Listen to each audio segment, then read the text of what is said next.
Yes, ready. 100 watts per minute. Start.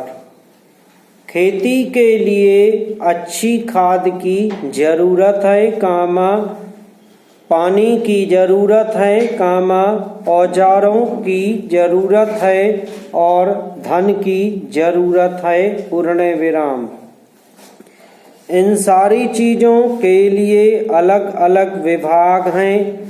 मालूम ऐसा पड़ता है कि उनका आपस में कोई संबंध नहीं है, पूर्ण विराम।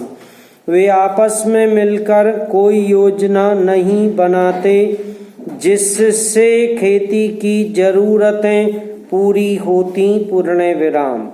इसलिए जब तक उनमें आपस में मेल जोल नहीं होगा तब तक खेती की उन्नति नहीं हो सकती है, पूर्ण विराम।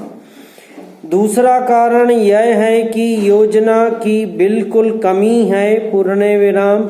इसके अलावा कृषि कॉलेजों से निकले हुए जो ग्रेजुएट हैं, जो खेती की बातों को जानते हैं, उनमें से एक भी आदमी खेती करने के लिए तैयार नहीं है, पूर्ण विराम। सभी प्रोफेसर बनने के लिए तैयार हैं, पूर्ण विराम। खेती के लिए कोई भी तैयार नहीं है, पूर्ण विराम।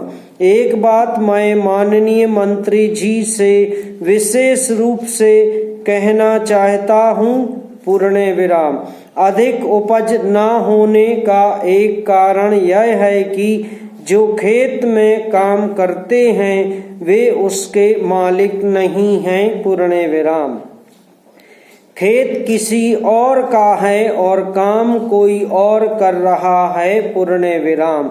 इसलिए मेरा कहना यह है कि किसानों में जब तक यह भावना पैदा नहीं होगी कि यह मेरी भूमि है, तब तक अधिक उपज नहीं हो सकती है, पूर्ण विराम। इसके लिए आप जब तक भूमि सुधार नहीं करेंगे तब तक कोई बात बनने वाली नहीं है, पूर्ण विराम।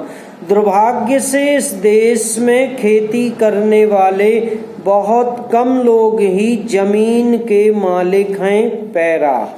खेती की उन्नति के मूल आधार हैं पानी, खाद, बीज, धन, उपज का उचित दाम और भूमि सुधार। इन सब की ओर कृषि मंत्रालय का ध्यान नहीं है। अब जहाँ तक पानी का संबंध है, हमारी सरकार को यह वादा करना चाहिए कि हम प्रत्येक खेत को पानी देंगे और हम हर आदमी को काम देंगे। सरकार का यह नारा होना चाहिए। ऐसी बात नहीं है कि सरकार ने धन नहीं लगाया है, लेकिन उसने यह धन बड़े बांधों पर ही लगाया है, पैरा। अध्यक्ष महोदय, सरकार चाहती है कि अन्न के मामले में देश आत्मनिर्भर बने। तो मेरा सुझाव है कि जिन जगहों पर काफी संख्या में ट्रैक्टर से काम लिया जा रहा है, आपको कोई कारखाना खोलना चाहिए और सस्ती कीमत पर उनकी मरम्मत का इंतजाम करना चाहिए, पैरा। आप बाहर से ट्रैक्टर मंगा रहे हैं।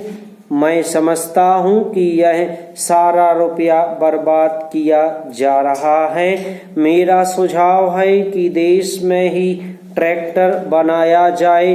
बाहर से खेती के सामान जो आ रहे हैं, कारखाने से होकर ही आ रहे हैं।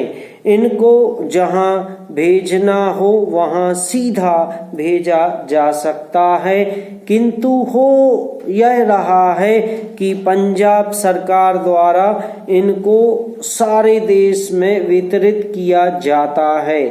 चूंकि इनको पहले पंजाब भेजा जाता है और फिर सारे देश में भेजा जाता है, इसलिए खर्चा ज़्यादा लगता है।